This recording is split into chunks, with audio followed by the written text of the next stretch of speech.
नमस्कार, आप सभी देख रहे हैं न्यूज कैपिटल एक्सप्रेस। मैं हूं आपके साथ अंजलि त्यागी। आइए रुक करते हैं आज की तमाम बड़ी खबरों की ओर। जबलपुर में बदमाशों ने युवक के साथ की अमानवीयता। युवक को अगवा कर काटे सिर और मुंह के बाल। युवक का मुंडन करने के बाद की गई उसके साथ मारपीट। युवक का मुंडन करने के बाद की गई उसके साथ मारपीट। माड़ोताल थाना इलाके के राजीव गांधी नगर बस्ती निवासी युवक को कमरे में बंद कर रात भर पीटा। जबलपुर से वर्गी हिल्स इलाके में ले जाकर दिया गया घटना को अंजाम। कमरे में बंद कर युवक को किया नग्न। पिटाई के साथ साथ आरोपियों ने उसके चेहरे पर भी थूका। युवक किसी तरह आरोपियों के चंगुल से छूटकर पहुंचा घर। वहीं पुलिस में शिकायत करने के बाद भी नहीं मिली युवक को कोई मदद। बदमाश गुल्ली गोस्वामी और अन्य 2 आरोपियों ने किया था किडनैप। कुछ दिन पहले ही पीड़ित का नया मोबाइल लेकर गए थे आरोपी। अपना मोबाइल वापस लेने जब पीड़ित पहुंचा तो आरोपियों ने अगवा कर पार की अमानवीयता की हदें। युवक को झूठे मामले में फंसाकर रकम ऐंठने आरोपियों ने पुलिस के साथ मिलकर रची थी साजिश। माड़ोताल थाना के 2 पुलिसकर्मियों पर भी मिली भगत के आरोप। वहीं पीड़ित युवक के आरोपी से पहले से है जान पहचान। पूरे मामले को पुलिस ने जांच में लिया है। आरोपियों की तलाश में जुटी माड़ोताल थाना पुलिस। जबलपुर से वाजिद खान की रिपोर्ट। क्या घटना घटी आपके साथ? सर मेरे साथ ये घटना घटी, मैं चुंगी नाका में खड़ा था। ये मेरे को गुल्ली गोस्वामी करके है, ये मेरे को ले गया कहाँ, बर्गी हिल्स। कहता है कि मोबाइल दे रहा हूँ मैं तुम्हारा वापस। ये दशहरा के दिन इसके साथ रहने वाला शिवा ये कहने लगा कि चलो अब हम तुम्हें मोबाइल दिला रहे हैं। शिवा और गुल्ली और दीपक ये 3 व्यक्ति थे। ये मेरे को यहाँ से क्या बोलते अपने कशपुरा से होते हुए अपने मेडिकल से होते हुए सीधे बर्गी हिल्स ले गए मेरे को। और बर्गी हिल्स में ले जाके सर इनने मेरे साथ चोट कर दी और मेरे को मारा, नवस्त किया है। और वहाँ टीआई साहब वहाँ गए हम लोग थाने सुनवाई के लिए। मेरे को ये नहीं है, शुभम हॉस्पिटल मदन महल के पास मेरे को भर्ती किया और मेरे से कह रहा था कि 2-2.5 लाख रुपए में तुम्हें क्लेम पे दिलवा दूंगा। इसका इनके पापा ये काम करते हैं, का ये मेडिकल का काम करते हैं। जैसे कि किसी की टांग टूट गई, किसी का जे हो गया, हमसे कहते हैं तुम्हारी टांग टूट गई है, तुम्हारा वो करवा देंगे। और इसकी बदमाशों से लिंक है सर, ये हमारे ऊपर कभी भी चोट करवा सकता है। श्रीमान जी मेरे से एसपी ऑफिस से मेरा निवेदन है कि मेरे ऊपर कोई कुछ चोट ना हो। थाने से क्या किया, आपको भगा दिया था? थाने से मेरे को भगा दिया सर। इन लोगों ने सर भी मुंडवा दिया आपका? सर ये मुड़वा दिया और ये मेरे पाँव सब टूट डाले हैं इनने। आपके ऊपर थूका भी था? हाथ पूरे दर्द दे रहे, नींद नहीं आ रही। मैं खुद अभी 6 बजे सोया हूँ सर। आपको थूक भी लगा दिया था? हाँ, थूक भी मारा है सर, मुंह में थूक मारा और लात मारी है शिवा ने, गुल्ली ने और दीपक ने। ये 3 अपराधी हैं, इनने मेरे को मारा है। कहाँ रहते हैं आप? मैं राजीव गांधी नगर में रहता हूँ सर। आपका नाम? ऋतिक तिवारी सर। जी सर, ये जो मामला है कहाँ का था और क्या था? ये थाना मढ़ोताल अंतर्गत राजीव गांधी नगर में रहने वाले एक पीड़ित युवक के द्वारा बताया गया कि इसका पूर्व परिचित है गुल्ली। वो इसको घटना दिनांक को 23 तारीख को शाम को ITI तिराहे के पास मिला था और एक मोबाइल के लेन देन के विवाद पर से इसको अपने साथ अपने अन्य सहयोगियों के साथ ले जाकर बर्गी हिल्स जो तिलवारा थाना अंतर्गत आता है वहाँ पर लेकर गया और एक नाई की दुकान में इसके बाल कटवा दिए गए। लिहाजा उस दौरान इसके साथ मारपीट भी हुई। बाद में इसको एक अस्पताल में ले जाकर छोड़ दिया गया, जहाँ से अपने घर वापस आया था और थाने में भी आया था। और इस संबंध में रिपोर्ट लिखे जाने के दौरान इसके पैर में तकलीफ़ होने से बिना किसी को बताए चला गया था, जो आज पुनः थाने में रिपोर्ट दर्ज कराने आया है। इसकी रिपोर्ट पर से प्रकरण पंजीबद्ध किया गया है और इस संबंध में जो अपराधी हैं वो उनका पिछला आपराधिक रिकॉर्ड है और इसके विरुद्ध NSA की कार्रवाई भी विगत समय में की गई थी, जो माननीय उच्च न्यायालय से वर्तमान में जमानत पर है। लिए ये तीन सहयोगी हैं इसके, गुल्ली और उसके अन्य 3 सहयोगी हैं। इसमें एक नाई की दुकान वाला भी है और 2 अन्य सहयोगी हैं जिनने मिलकर पीड़ित के साथ घटना को कारित किया है और इनके विरुद्ध बिल्कुल कठोर कार्रवाई की जाती है। केंद्रीय मंत्री स्वराज के बेटे कार्तिकेय सिंह चौहान ने कांग्रेस नेता दिग्विजय सिंह की अपने पिता से सिखों की सलाह पर कहा, मैं दिग्विजय सिंह का सम्मान करता हूं। वे एक वरिष्ठ कांग्रेस नेता हैं और 2 बार मध्य प्रदेश के मुख्यमंत्री रह चुके हैं। मुझे वास्तव में गर्व है कि वे मुझ पर और मेरी टिप्पणियों पर करीब से नजर रखते हैं। उनकी टिप्पणियों के बारे में बात करते हुए ये वे केवल डर फैलाने का काम करते हैं। मैं उन्हें बताना चाहता हूँ कि बुद्धि के लोग उनके शासन से डरते हैं। जब उन्होंने राज्य को नष्ट कर दिया था, हम उनसे सीखना चाहते थे, लेकिन उन्होंने अपने 10 साल के शासन में कभी कुछ नहीं किया। मैं सम्माननीय मध्य प्रदेश के पूर्व मुख्यमंत्री श्री दिग्विजय सिंह जी का सम्मान करता हूं। कांग्रेस के वरिष्ठ नेता हैं, 2 बार मध्य प्रदेश के मुख्यमंत्री रहे हैं और महासचिव भी कांग्रेस के रहे हैं। और सचमुच में मेरे लिए तो ये बड़ा प्रसन्नता का विषय है कि आदरणीय चाचा साहब मुझे और मेरे बयानों को इतनी नजदीकी से देखते हैं। इसके लिए उनका आभार। और दूसरी तरफ जहां उनके बयान का सवाल है, जहां कांग्रेस के बयानों का सवाल है, उनके नेताओं के बयानों का सवाल है, वो सब डरने डराने की बातें करते हैं।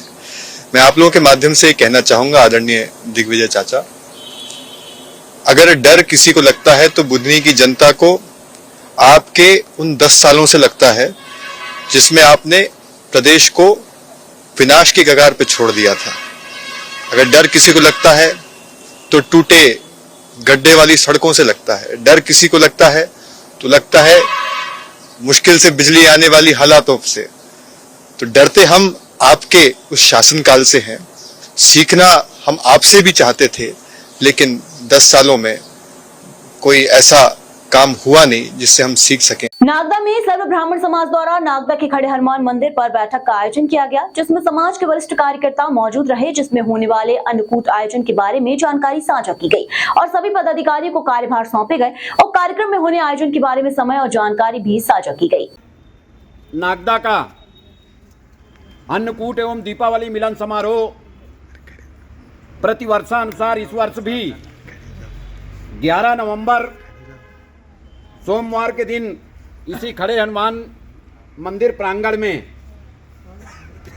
विशाल रूप से मनाया जाएगा, जिसमें नागदा शहर में निवासरत सभी ब्राह्मण बंधु, नागदा के आसपास लगभग 33 गांवों में जो हमारे समाज के लोग रहते हैं उन तक भी हम हर साल पहुंचते हैं, इस बार भी पहुंचेंगे। और चूंकि प्रतिवर्ष कैलेंडर के माध्यम से हम आमंत्रित करते हैं समाज जनों को, इस वर्ष भी 3000 कैलेंडर लक्ष्मी जी, सरस्वती जी और गणेश जी के छपाए गए हैं, जिसका विमोचन शीघ्र ही 2-4-5 दिन में किया जाएगा। और वो कैलेंडर हमारी पूरी टीम द्वारा समाज जनों के घर घर जाकर उनको ससम्मान भेंट करेंगे। समाज जन पूरे वर्ष उस कैलेंडर को लगा के रखते हैं, चूँकि उसमें दिन, तारीख और ये सारा चीज़ तो रहता ही है। और हर साल हमारे आराध्य भगवान कोई ना कोई हर बार रखते हैं। इस बार हमने सरस्वती जी और लक्ष्मी जी और गणेश जी की प्रतिमा उस पर रखी है। तो मैं मीडिया के माध्यम से समाजजनों से सभी से निवेदन करता हूं कि 11 नवंबर को बड़ी से बड़ी संख्या में उपस्थित होकर समाज की एकता का परिचय दें। और प्रतिवर्ष जिस तरीके से हम पूरे एक जाजम पे साल में एक बार अभी अन्नकूट पे और एक बार परशुराम जयंती पे हम बड़ी संख्या में इकट्ठित होते हैं, अपने सभी लोग घरों में ताला लगाकर पूरे परिवार सहित कार्यक्रम में उपस्थित हों। धन्यवाद। जय जय। प्रतिवर्ष अनुसार इस वर्ष भी दीपावली मिलन समारोह बहुत शानदार मनाने जा रहे हैं हम सभी लोग। और मैं सभी ब्राह्मण बंधु और बहनों से निवेदन करती हूँ कि अधिक से अधिक संख्या में उस दिन पधारें, सहयोग करें, सपोर्ट करें और परिवार सहित कार्यक्रम में पधारें। ये आप सभी का कार्यक्रम है, अन्नकूट महोत्सव। ये ना सोचे कि हमें कार्ड मिला या ना मिला, आपका कार्यक्रम है, सर्व ब्राह्मण समाज का कार्यक्रम है। कृपया अवश्य पधारें। जय जय परशुराम, जय हिंद, जय भारत। सुजाति बंधुओं, जैसा कि अभी आदरणीय त्रिवेदी जी ने बताया, 11 नवंबर को सर्व ब्राह्मण समाज का जो प्रतिवर्ष अन्नकूट महोत्सव और दीपावली मिलन समारोह होता है, वो 11 तारीख को खड़े हनुमान मंदिर पर इसी प्रांगण में रखा जाएगा। और बाकी रूपरेखा उन्होंने बताई दी है। मेरा भी आप सभी से अनुरोध है, करबद्ध सादर प्रार्थना है हमारी कि आप सभी लोग उस दिन घर में ताला लगा करके सब परिवार इस कार्यक्रम में भोजन प्रसादी का आनंद लें, क्योंकि अन्नकूट का जो प्रसाद है वो हमारे सबके लिए पावन होता है। हम सभी यहाँ पधारें और ये आपका अपना सबका कार्यक्रम है। ये ना सोचें कहीं हो सकता है त्रुटि बस आमंत्रण ना पहुँच पाए, लेकिन आप ये मान के चलें कि ये समाज का कार्यक्रम है, आपका अपना कार्यक्रम है। आप सभी लोग पूरी निष्ठा के साथ, पूरी तन्मयता के साथ और सब परिवार पधारें। जय परशुराम। केंद्रीय मंत्री शिवराज सिंह चौहान, भाजपा सांसद और प्रदेश अध्यक्ष बीडी शर्मा, सेतपुर मंत्री भूपेंद्र सिंह को मध्य प्रदेश हाईकोर्ट से बड़ा झटका लगा है। कांग्रेस के राज्यसभा सांसद और वरिष्ठ अधिवक्ता विवेक तनखा की मानहानि के मामले में हाईकोर्ट पहुंचे। वहीं तीनों ही भाजपा नेताओं की याचिका को हाईकोर्ट ने खारिज कर दिया है। हाईकोर्ट के इस आदेश के बाद अब तीनों ही दिग्गज नेताओं को ट्रायल के दौरान जिला कोर्ट में उपस्थित होना पड़ेगा और अपना जवाब भी पेश करना होगा। दरअसल केंद्रीय कृषि मंत्री और तत्कालीन मध्य प्रदेश के मुख्यमंत्री रहे शिवराज सिंह चौहान के साथ भाजपा प्रदेश अध्यक्ष बीडी शर्मा और पूर्व मंत्री भूपेंद्र सिंह ने विवेक तनखा को लेकर एक बयान दिया था, जिसमें उन्हें ओबीसी विरोधी बताया गया था। मामले पर विवेक तनखा ने तीनों ही मंत्रियों पर 10 करोड़ रुपए का मानहानि का दावा करते हुए जबलपुर जिला कोर्ट में केस दायर करते हुए बताया था कि जिस तरह से भाजपा के तीनों ही नेताओं ने उन्हें ओबीसी विरोधी बताया था, इससे उनकी छवि धूमिल हुई है। वहीं वेतन का 10 करोड़ के मानहानि के केस को शिवराज सिंह चौहान, बीडी शर्मा और भूपेंद्र सिंह ने हाईकोर्ट में चुनौती देते हुए केस दायर की। वहीं हाईकोर्ट से कहा था कि ट्रायल कोर्ट की कार्रवाई पर रोक लगाया जाए। ये बीते 1 साल से ट्रायल कोर्ट पर चल रहा था। केस पर हाईकोर्ट जस्टिस संजय द्विवेदी की कोर्ट ने आज सुनवाई करते हुए 21 सितंबर को, जिसमें राज्यसभा सांसद वेतन का पक्ष सीनियर एडवोकेट कपिल सिब्बल ने रखा, जिसकी कोर्ट ने ऑर्डर को सुरक्षित रख लिया। डिजर्व ऑर्डर पर सुनवाई करते हुए आज हाईकोर्ट जस्टिस संजय द्विवेदी ने तीनों ही भाजपा नेताओं की याचिका को खारिज करते हुए कहा कि मीडिया में जिस तरह से बयान दिए गए थे उस दोष पैदा हुआ था, लिहाजा ये और मानने याचिका सुनने के लायक है, इसे खारिज नहीं किया जा सकता। अब शिवराज सिंह चौहान, बीडी शर्मा और भूपेंद्र सिंह को ट्रायल के दौरान पेश होना पड़ेगा। जबलपुर से वाजिद खान की रिपोर्ट। जी मतलब बताइए क्या मामला है और कोर्ट ने क्या कहा? जी पिछले साल माननीय विवेक तनखा साहब के अगेंस्ट जो गलत स्टेटमेंट शिवराज जी, वीडी शर्मा जी और भूपेंद्र सिंह जी द्वारा दिए गए थे मीडिया में, जिसके कारण पूरे स्टेट में ओबीसी रिजर्वेशन के चलते द्वेष फैला था। उसके चलते जब तनखा साहब ने अवमानना याचिका ट्रायल कोर्ट में लगाई थी, वो अवमानना याचिका पिछले 1 साल से चल रही थी। जब उस अवमानना याचिका में ट्रायल कोर्ट ने शिवराज जी, वीडी शर्मा जी और भूपेंद्र सिंह जी को पेश होने का आदेश किया, तब उन्होंने उस आदेश को हाई कोर्ट में चैलेंज किया और साथ ही साथ ये भी चैलेंज किया कि ये कंप्लेंट कॉशमेंट के लिए उन्होंने प्रार्थना करी कि ये कंप्लेंट चलने लायक नहीं है। उस कॉशमेंट पिटिशन की सुनवाई 21 सितंबर 2024 को हुई, जिसमें माननीय विवेक तनखा साहब का पक्ष माननीय कपिल सिब्बल जी ने रखा, जिसको सुनने के बाद कोर्ट ने उस ऑर्डर को रिजर्व कर दिया, जो ऑर्डर आज आया है। कोर्ट ने ऑर्डर में ये बोला है कि क्योंकि जो स्टेटमेंट्स दिए गए थे मीडिया में उससे द्वेष पैदा हुआ था स्टेट में, और ये अवमानना याचिका सुनने लायक है, इसे क्वॉश नहीं किया जा सकता, तो उन्होंने शिवराज सिंह जी, वीडी शर्मा जी और भूपेंद्र सिंह जी की पिटिशन को डिसमिस कर दिया है और अब ट्रायल रेगुलर स्पेस पे चलेगा और उनको ट्रायल कोर्ट में पेश होकर अपने स्टेटमेंट्स देने पड़ेंगे। निचली अदालत में कोई तारीख वगैरह दी गई है? नहीं, ये ऑर्डर जब निचली अदालत के पास पहुंचेगा तब निचली अदालत मामले में दूसरी तारीख देगी।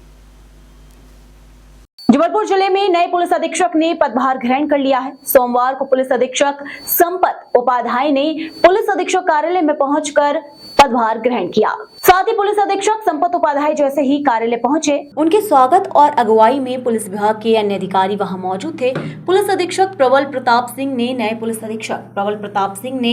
पुलिस अधीक्षक संपत उपाध्याय का कार्यालय में पुष्प गुच्छ देकर स्वागत किया और उन्हें जिले का चार्ज सौंपा। पुलिस अधीक्षक संपत उपाध्याय ने कहा कि पुलिस का काम कानून व्यवस्था बनाने का है, इसके अलावा शहर की ट्रैफिक व्यवस्था को बेहतर बनाने का है, जिसके लिए वे सतत प्रयास करेंगे। जबलपुर से वाजिद खान की रिपोर्ट। पुलिस विभाग का एक प्रमुख कार्य होता है कानून व्यवस्था बनाए रखना। निश्चय ही वो सभी अधिकारियों की प्राथमिकता में रहता है और रहेगा। वो कानून व्यवस्था बनी रहे, अपराधों में नियंत्रण हो, अगर कोई अपराध होता है तो इसका खुलासा जल्दी हो, अपराधी पकड़े जाएं, उनको सजाएं हों। साथ ही साथ जो संवेदनशील वर्ग हैं उनके प्रति घटित होने वाले अपराधों के संबंध में उनकी रोकथाम, इसके संबंध में प्रयास रहेगा। और महानगर में ट्रैफिक व्यवस्था में क्या अन्य एजेंसियों के साथ मिलकर सुधार हो सकता है, उसके संबंध में भी देखा जाएगा।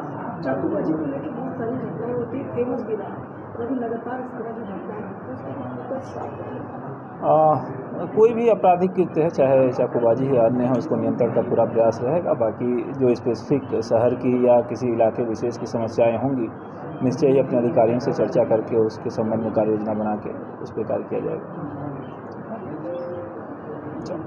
खासरोद के ग्राम चापाखेड़ा की सरस्वती शिशु विद्या मंदिर छठी क्लास के छात्र को आचार्य वासुदेव द्वारा मारपीट का मामला सामने आया है। अभिभावक का कहना है कि छात्र की गणित के मासिक टेस्ट में नंबर कम आने पर वासुदेव नामक आचार्य के छात्र की पाइप से पिटाई कर दी गई, जिससे छात्रा के पैर, हाथ व कमर में पाइप के निशान दिख रहे हैं। पालक पहुंचे खासरोद थाने। पालक का कहना है कि आचार्य वासुदेव के खिलाफ FIR दर्ज कराई जाए। जोर से बोलो। कहाँ रहते हैं आप? क्या हो गया आपके साथ? टीचर ने मारा। कौन से टीचर ने? वासुदेव। वासुदेव काय के टीचर हैं वो? गणित के। कौन से स्कूल में पढ़ते हैं? काय से मारा आपको? क्या कारण रहा मारने में? टेस्ट में नंबर कम आया इसलिए मारा। क्या नाम है आपका? दादा जी, क्या हुआ आपके बच्चे को? क्या हुआ आपके बच्चे को? सरस्वती स्कूल चापाखेड़ा में पढ़ाई करता है। कौन सी क्लास में? छठी क्लास में। हाँ। इसके नंबर कम आने पर टेस्ट में इसको जांघों पर, दोनों जांघों से पाइप से, रॉड से मारा गया है। क्या शुभ नाम है आपका? वासुदेव। अच्छा, किस स्कूल में प्राचार्य हैं आप? प्राचार्य आचार्य हूँ चापाखेड़ा विद्यालय में।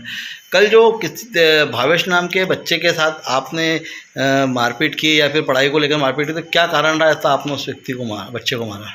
कारण तो ये है कि वो टेस्ट लिया था, मसी टेस्ट होता है प्रत्येक महीने में। उसमें जो टेस्ट लिया था 15 नंबर का पूर्णांक था, लेकिन उसके 2 ही नंबर आए। तो पनी सिर्फ उस भैया को नहीं किया, बाकी में जितने भी नंबर कम आए थे सभी भैया बहनों को किया। मेरे हो सकता है उससे ज़्यादा लग गई हो, तो उससे थोड़ी गहरी चोट आई हो, तो अगर उसके कारण कुछ हो सकता है ये हुआ।